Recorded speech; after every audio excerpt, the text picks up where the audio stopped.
अगर तुमने इस भैरव को काबू कर लिया तो मैं तुम्हें 10 करोड़ रुपए दूंगी।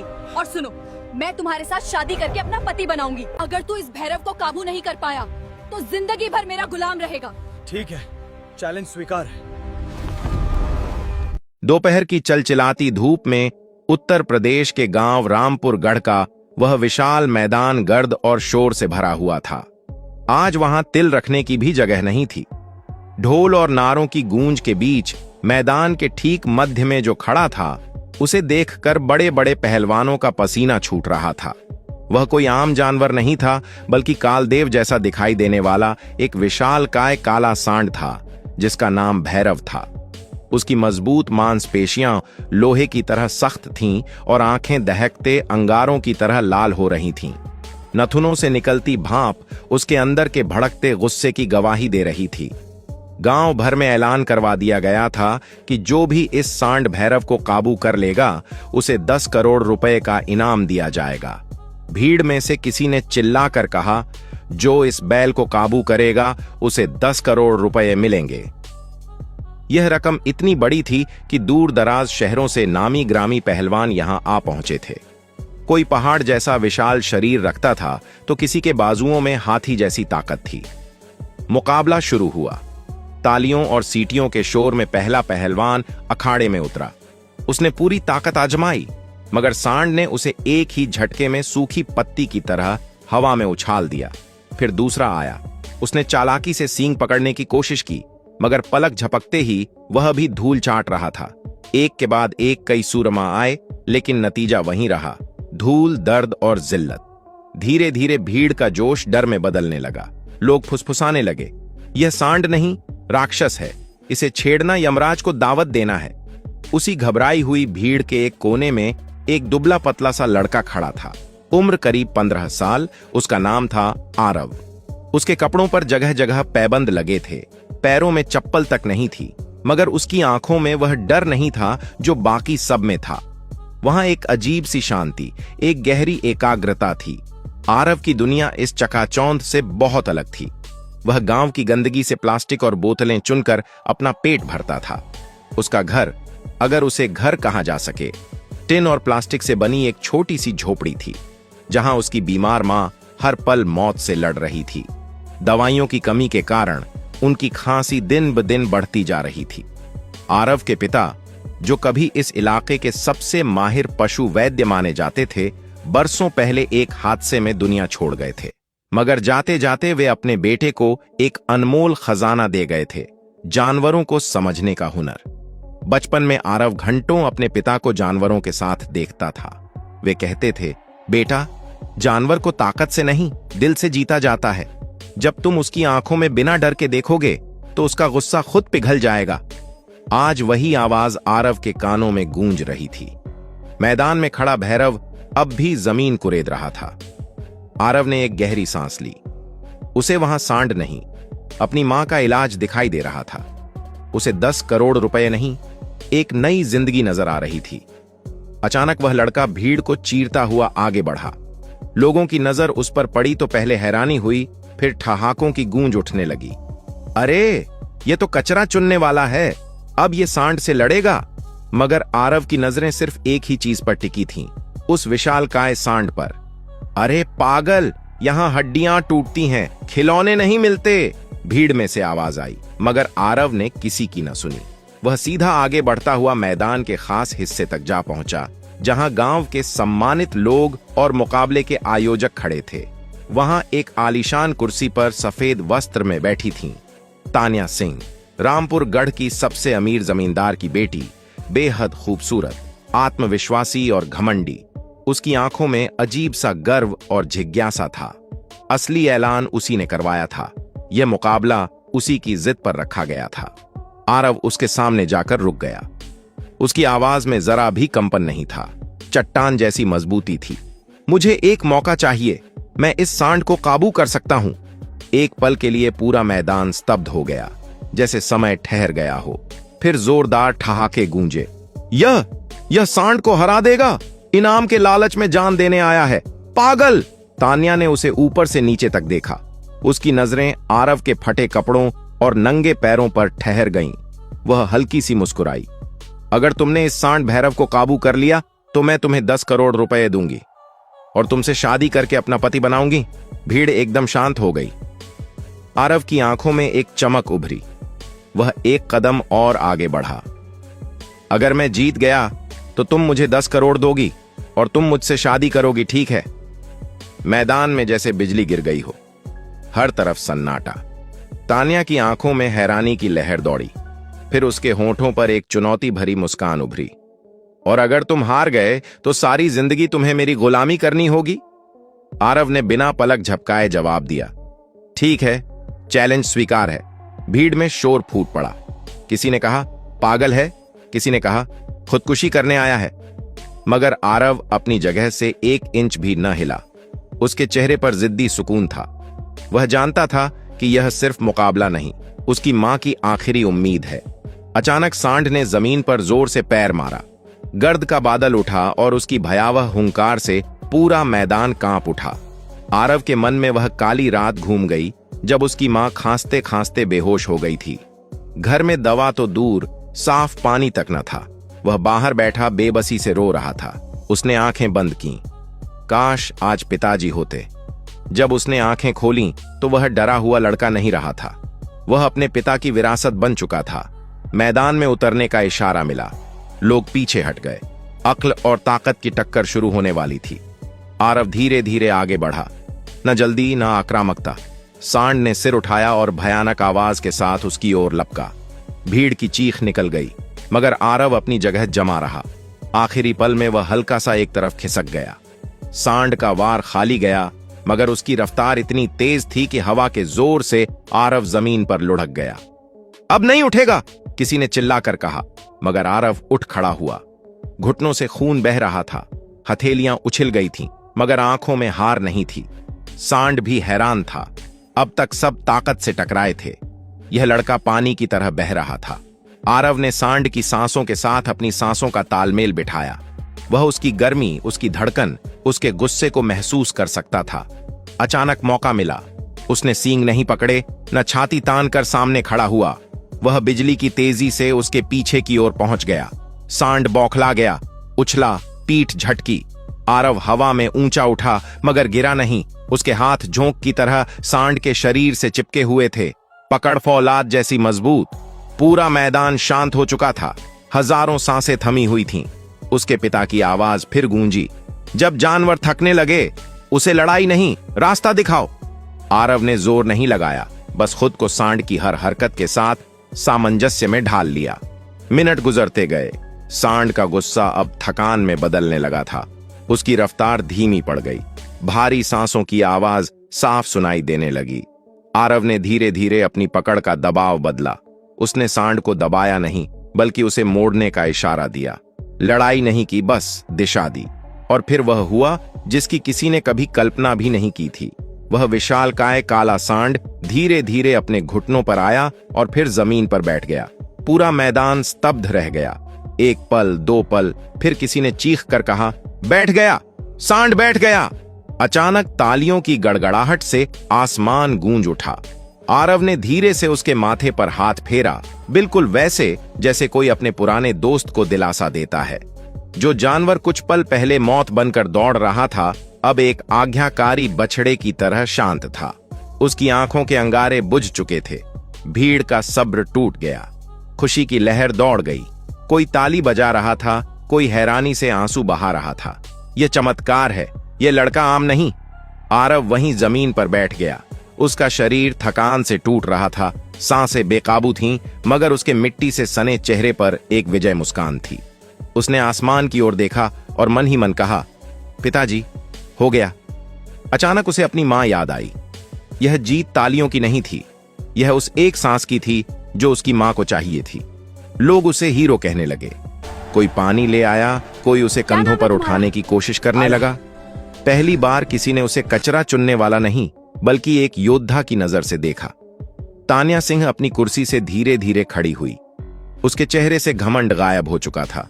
आंखों में हैरानी भी थी और एक अजीब सी गंभीरता भी। वह माइक्रोफोन के पास आई।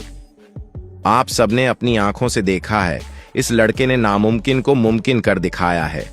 भीड़ एक स्वर में चिल्लाई, इनाम दो, 10 करोड़ रुपए दो। आरव धीरे धीरे खड़ा हुआ। उसके पैर कांप रहे थे, मगर इरादा पत्थर जैसा मजबूत था। तान्या ने उसे अपने पास बुलाया। क्या नाम है तुम्हारा? आरव, उसने हांफते हुए जवाब दिया। उम्र 15 साल। यह सुनते ही भीड़ में फिर फुसफुसाहट शुरू हो गई। इतना छोटा? यह तो नाबालिग है। तान्या का चेहरा एक पल के लिए गंभीर हो गया। उसने गहरी सांस ली। चैलेंज तो चैलेंज होता है, मगर कानून भी अपनी जगह होता है। इतनी बड़ी रकम किसी नाबालिग को सीधे नहीं दी जा सकती।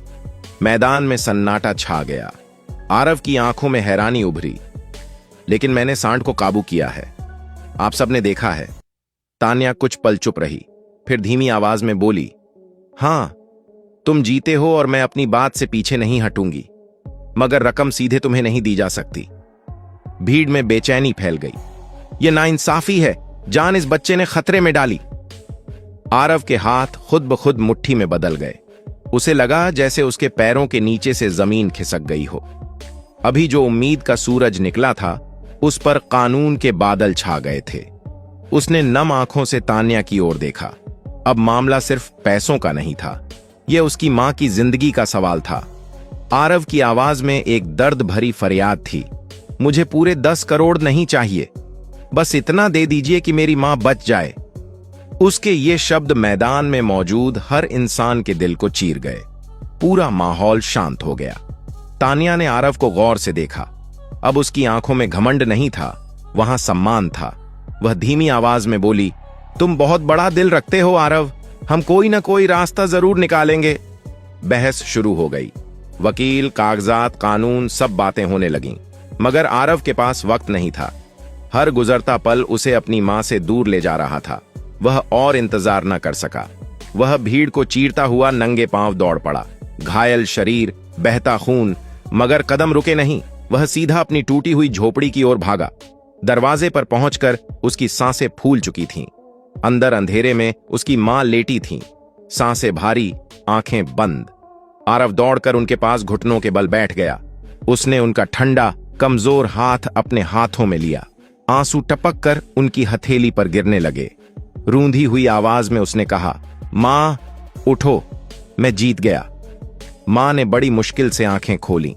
पीले होंठों पर हल्की सी मुस्कान उभरी। मुझे पता था, तेरे पिताजी तुझ में जिंदा हैं बेटा। आरव की आंखों से आंसू बहने लगे। मां, अगर उन्होंने पैसे न दिए तो? मां ने अपनी बची खुची ताकत से उसका हाथ दबाया। बेटा, तूने कोशिश की मेरे लिए, यही सबसे बड़ी दौलत है। मगर आरव के लिए यह काफी नहीं था। वह रात उसने आंखों में काटी। अगली सुबह उसे संदेश मिला। उसे फिर मैदान में बुलाया गया था। इस बार माहौल अलग था। भीड़ कम थी, मगर गंभीरता ज्यादा। तान्या सिंह खड़ी थीं। उनके साथ गांव के सम्मानित लोग भी थे। उन्होंने आरव की आंखों में देखकर कहा, हमने फैसला कर लिया है। आरव की सांस गले में अटक गई। तुम्हारी जीत पर कोई सवाल नहीं, इनाम तुम्हारा ही है। आरव की आंखों में उम्मीद चमकी, मगर तान्या ने बात पूरी की। पैसे सीधे तुम्हें नहीं मिलेंगे, पूरी रकम शहर के बड़े अस्पताल को दी जाएगी, तुम्हारी मां के इलाज के लिए। कुछ पल के लिए सन्नाटा छा गया। आरव ने बिना सोचे तुरंत कहा, मुझे मंजूर है, मुझे पैसा नहीं, मां चाहिए। उसी पल उसके लिए नोटों की अहमियत बदल गई। वह रकम नहीं, सांसें थीं, जिंदगी थी। कुछ ही देर में एम्बुलेंस की आवाज रामपुर गढ़ की तंग गलियों में गूंज उठी। उसने कभी सपने में भी नहीं सोचा था कि एक दिन उसकी मां को 4 पहियों वाली गाड़ी में ले जाया जाएगा। स्ट्रेचर पर लेटी मां की सांसें हल्की थीं। आरव उनका हाथ थामे एम्बुलेंस के कोने में बैठा था, जैसे हाथ छोड़ते ही वे कहीं दूर चली जाएंगी। शहर के बड़े अस्पताल की ऊंची इमारतें देखकर आरव सिहर गया। सफेद कोट वाले डॉक्टर, तेज रोशनियां, मशीनों की आवाजें, सब कुछ किसी और दुनिया जैसा लग रहा था। मां को तुरंत आईसीयू में ले जाया गया। आरव बाहर बेंच पर अकेला बैठ गया। अब उसे एहसास हुआ, असली जंग तो अब शुरू हुई है। सांड सामने था तो दुश्मन दिखाई दे रहा था, मगर यहां दुश्मन न था, मौत थी। घंटे गुजरते गए, कोई खबर नहीं। हर बार जब कोई डॉक्टर या नर्स बाहर आती, उसका दिल जोर से धड़कने लगता। उसे अपने पिताजी की बात याद आई। मर्द वह नहीं जो डरता नहीं, मर्द वह है जो डर के बावजूद अपने घर वालों के लिए खड़ा रहता है। आज वह अकेला खड़ा था। रात गहरी हो गई। ठंडी बेंच पर बैठा आरव ऊँघने लगा, मगर हर बार चौंक कर जाग जाता। आखिर वह एक कोने में गया, हाथ जोड़े आंखें बंद कीं। अगर मैंने कभी कुछ अच्छा किया है, अगर पिताजी मुझे देख रहे हैं, तो बस मेरी मां को बचा लो। सुबह की पहली किरण के साथ डॉक्टर बाहर आए। चेहरे पर थकान थी।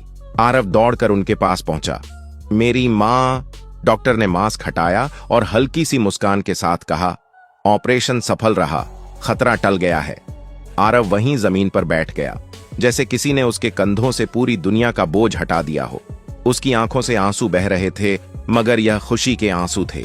वह जानता था, अगर वह उस दिन सांड भैरव के सामने चट्टान बनकर न खड़ा होता, तो आज ये शब्द सुनने को न मिलते। कुछ देर बाद उसे मां से मिलने की अनुमति दी गई। मां की आंखें बंद थीं, मगर चेहरे पर सुकून था। आरव ने धीरे से उनका हाथ थामा।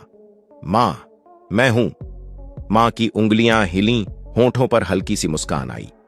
उस एक पल में आरव को लगा वह 10 करोड़ से भी ज्यादा अमीर है। दिन गुजरते गए। मां की तबीयत बेहतर होने लगी।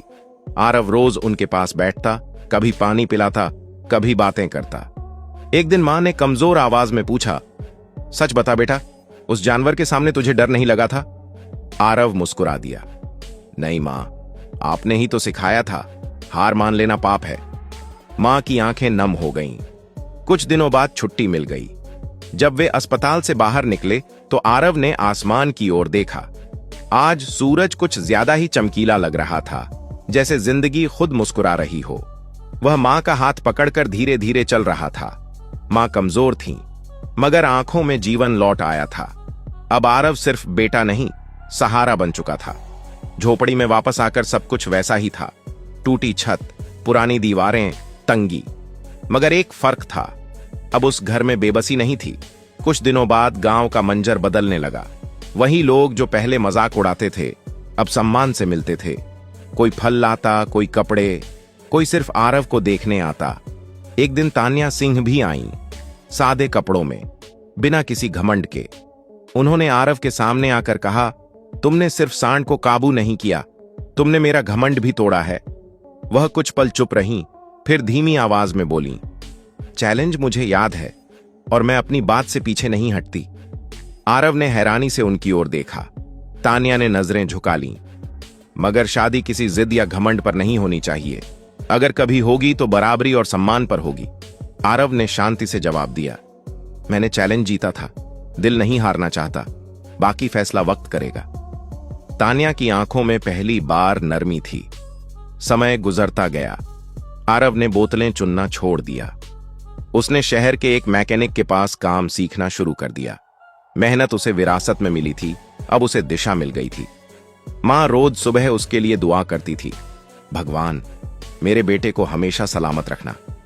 एक शाम आरव झोपड़ी के बाहर बैठा आसमान देख रहा था। ठंडी हवा चल रही थी।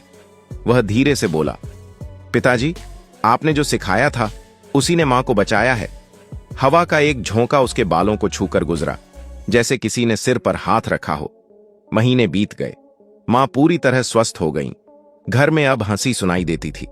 एक दिन मां ने मुस्कुराकर कहा, बेटा अब अपने लिए भी जीना सीख। आरव ने हल्की सी मुस्कान के साथ जवाब दिया, मां मेरा सबसे बड़ा मुकाबला तो मैं जीत चुका हूं। वह अब भी वही सादा लड़का था, मगर उसमें एक नई चीज जुड़ चुकी थी, हौसला। गांव वाले अब अपने बच्चों को उसकी कहानी सुनाते थे। देखो, अगर नीयत साफ हो और हिम्मत सच्ची तो किस्मत भी झुक जाती है। आरव जब भी किसी जानवर को देखता रुक जाता। अब उसकी आंखों में डर नहीं, समझ थी। उसे मालूम हो चुका था कि ताकत से बड़ी चीज सब्र और प्यार होता है। रात को वह अक्सर आसमान की ओर देखता और मन में कहता, मैं भिखारी नहीं था, मैं सिर्फ वक्त की परीक्षा दे रहा था और मैं पास हो गया। उसकी कहानी किसी बड़ी किताब में नहीं लिखी गई, किसी बड़े अखबार में नहीं छपी, मगर वह एक मिसाल बन गई हर उस इंसान के लिए जो कमजोर होकर भी हार नहीं मानता। और यही थी आरव की असली जीत। 10 करोड़ रुपए से भी बड़ी, मौत से भी बड़ी, जिंदगी की जीत। कहानी का सार, यह कहानी एक गरीब लेकिन हिम्मत वाले लड़के आरव की है। जो अपनी बीमार मां के इलाज के लिए एक खूंखार सांड से लड़ता है और उसे अपने पिता से मिले ज्ञान से हरा देता है। इनाम के पैसे कानूनी अड़चन की वजह से सीधे न मिलने पर उनका इस्तेमाल उसकी मां के इलाज के लिए किया जाता है। अंत में आरव न सिर्फ अपनी मां को बचाता है बल्कि गांव वालों के दिलों में सम्मान की जगह भी बनाता है। अरे मेजर, बचपन की याद आ गई। रंग बरसाओ लेकिन अनुशासन मत भूलो। अरे भाइयों, रंग बरसे लेकिन ध्यान रहे, अनुशासन भी रहे। यही हमारी फौज की ताकत है। सर, चलो भाइयों, आज शाम हमारी है। डांस करो और मस्ती करो।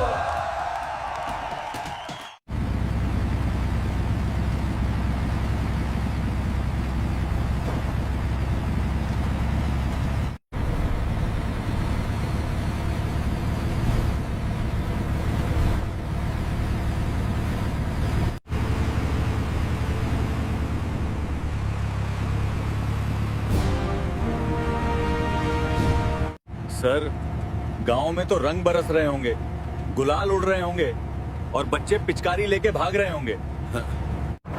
सर, जब मैं छोटा था तो मेरी माँ बॉटल की पिचकारी बना के मुझे दे देती थी और मैं बहुत रंग खेलता था। सही बोल रहे हो, मैं भी बहुत खेला करता था, लेकिन वक्त ने सब बदल दिया। आज होली है, चेकिंग लगाते हैं। हाँ सर, आज बहुत कमाई होगी। छोटू, आगे पीपल के पेड़ के नीचे गाड़ी लगा। ठीक है सर, लगाता हूँ।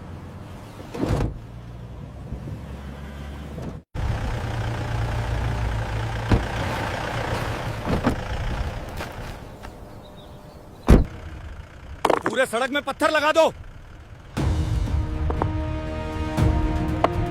सर, लग गए पत्थर।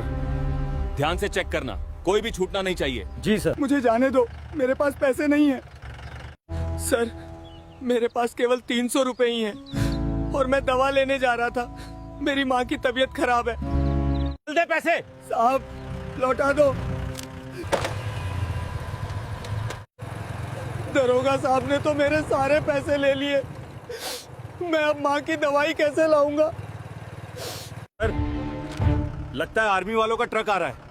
चल, ज्यादा होशियारी मत दिखा, लाइसेंस निकाल। हम आर्मी वाले हैं सर, हमें लाइसेंस की जरूरत नहीं पड़ती। क्या लाइसेंस नहीं है? तो फिर 10,000 निकाल। सर, आएगा। तुम कुछ नहीं कर सकते। मैं अभी चुप हूं क्योंकि तुम वर्दी में हो। तुमने एक फौजी पे हाथ उठाया, इसका अंजाम बहुत बुरा हो। ये कुछ आर्मी वाले गुंडागर्दी कर रहे हैं, मुझ पे हाथ भी उठाया है। क्या, कहां पर? लोकेशन जल्दी भेजो, मैं आ रहा हूं। इंस्पेक्टर मिश्रा, गाड़ी तैयार करो, मुझे जल्दी केयर मोड पहुंचना है। जी सर। जल्दी।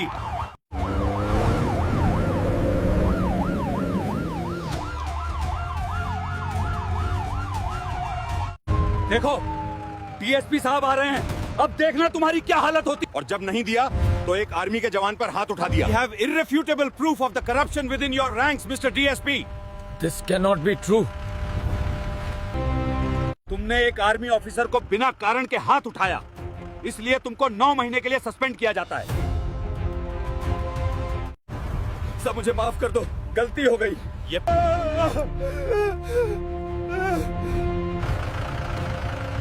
माफ करना, आपको तकलीफ हुई है। कोई बात नहीं सर, इस गलती की सजा उन्हें मिल गई है।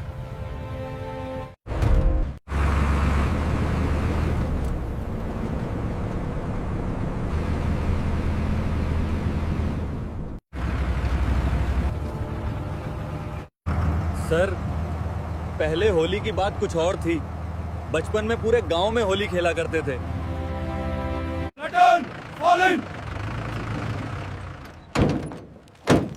By the right!